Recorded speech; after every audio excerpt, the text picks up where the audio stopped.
Chapter 11. Levin emptied his glass, and they were silent for a while. "There's one other thing I ought to tell you. Do you know Vronsky?" Stepan Arkadyevitch asked Levin. "No, I don't. Why do you ask?" "Give us another bottle," Stepan Arkadyevitch directed the Tatar, who was filling up their glasses and fidgeting round them just when he was not wanted. "Why you ought to know Vronsky is that he's one of your rivals." "Who's Vronsky?" said Levin, and his face was suddenly transformed from the look of childlike ecstasy, which Oblonsky had just been admiring, to an angry and unpleasant expression. "Vronsky is one of the sons of Count Kirill Ivanovich Vronsky, and one of the finest specimens of the gilded youth of Petersburg. I made his acquaintance in Tver when I was there on official business, and he came there for the levy of recruits. Fearfully rich, handsome, great connections, and aide-de-camp, and with all that a very nice, good-natured fellow. But he's more than simply a good-natured fellow, as I found out here. He's a cultivated man, too, and very intelligent. He's a man who'll make his mark."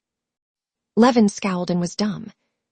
"Well, he turned up here soon after you'd gone, and as I can see, he's over head and ears in love with Kitty, and you know that her mother." "Excuse me, but I know nothing," said Levin, frowning gloomily. And immediately he recollected his brother Nikolay and how hateful he was to have been able to forget him. "You wait a bit, said Stepan Arkadyevitch, smiling and touching his hand.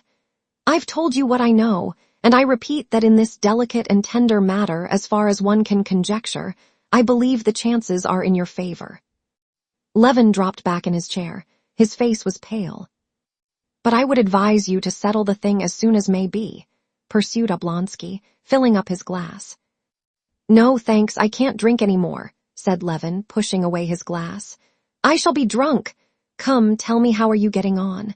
he went on, obviously anxious to change the conversation. "One word more.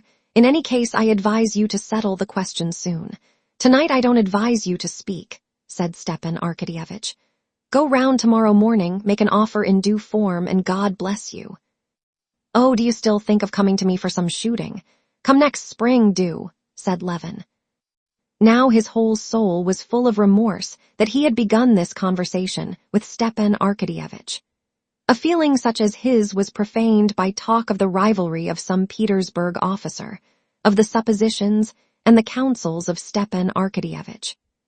Stepan Arkadyevitch smiled. He knew what was passing in Levin's soul. "I'll come some day," he said. "But women, my boy, they're the pivot everything turns upon. Things are in a bad way with me, very bad, and it's all through women. Tell me frankly now," he pursued, picking up a cigar and keeping one hand on his glass. "Give me your advice." "Why, what is it?" "I'll tell you. Suppose you're married, you love your wife, but you're fascinated by another woman." "Excuse me, but I'm absolutely unable to comprehend how. Just as I can't comprehend how I could now, after my dinner, go straight to a baker's shop and steal a roll." Stepan Arkadyevitch's eyes sparkled more than usual. "Why not? A roll will sometimes smell so good one can't resist it." "Himmlisch ist's, wenn ich beswungen mein erdisch begehr, aber doch wenn's nicht gelungen hat, ich auch recht hübsch placier." As he said this, Stepan Arkadyevitch smiled subtly. Levin, too, could not help smiling. "Yes, but joking apart," resumed Stepan Arkadyevitch, "you must understand that the woman is a sweet, gentle, loving creature, poor and lonely, and has sacrificed everything. Now, when the thing's done, don't you see, can one possibly cast her off? Even supposing one parts from her, so as not to break up one's family life, still, can one help feeling for her, setting her on her feet, softening her lot? Well, you must excuse me there. You know, to me, all women are divided into two classes. At least no. Truer to say, there are women and there are. I've never seen exquisite fallen beings, and I never shall see them, but such creatures as that painted Frenchwoman at the counter with the ringlets are vermin to my mind, and all fallen women are the same. But the Magdalene. Ah, drop that. Christ would never have said those words if he had known how they would be abused. Of all the gospel, those words are the only ones remembered. However, I'm not saying so much what I think as what I feel. I have a loathing for fallen women. You're afraid of spiders, and I of these vermin. Most likely you've not made a study of spiders and don't know their character, and so it is with me. It's very well for you to talk like that. It's very much like that gentleman in Dickens who used to fling all difficult questions over his right shoulder. But to deny the facts is no answer. What's to be done? You tell me that. What's to be done? Your wife gets older while you're full of life. Before you've time to look round, you feel that you can't love your wife with love, however much you may esteem her. And then all at once love turns up, and you're done for, Stepan Arkadyevitch said with weary despair. Levin half smiled. Yes, you're done for, resumed Oblonsky, but what's to be done? Don't steal rolls. Stepan Arkadyevitch laughed outright. Oh, moralist, but you must understand there are two women. One insists only on her rights, and those rights are your love, which you can't give her, and the other sacrifices everything for you and asks for nothing. What are you to do? How are you to act? There's a fearful tragedy in it. If you care for my profession of faith as regards that, I'll tell you that I don't believe there was any tragedy about it. And this is why. To my mind, love, both the sorts of love, which you remember Plato defines in his Banquet, served as the test of men. Some men only understand one sort, and some only the other. And those who only know the non-Platonic love have no need to talk of tragedy. In such love there can be no sort of tragedy. I'm much obliged for the gratification, my humble respects. That's all the tragedy.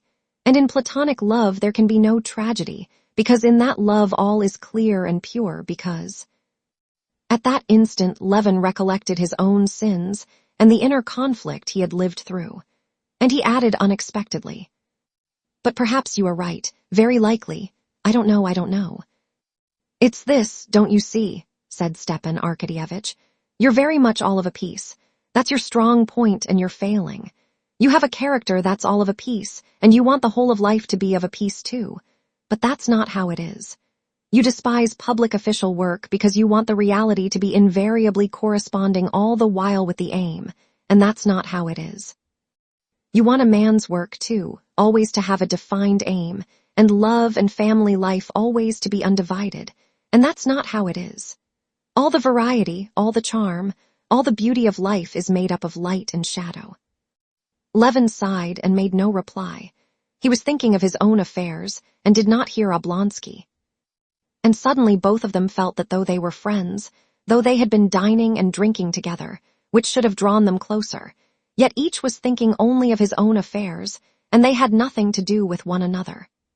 Oblonsky had more than once experienced this extreme sense of aloofness, instead of intimacy, coming on after dinner, and he knew what to do in such cases. "Bill," he called, and he went into the next room where he promptly came across an aide-de-camp of his acquaintance, and dropped into conversation with him about an actress and her protector. And at once in the conversation with the aide-de-camp Oblonsky had a sense of relaxation and relief after the conversation with Levin, which always put him to too great a mental and spiritual strain. When the Tatar appeared with a bill for 26 rubles and odd kopecks, besides a tip for himself, Levin, who would another time have been horrified, like anyone from the country, at his share of 14 rubles, did not notice it, paid, and set off homewards to dress and go to the SH teacher Batsky's, there to decide his fate.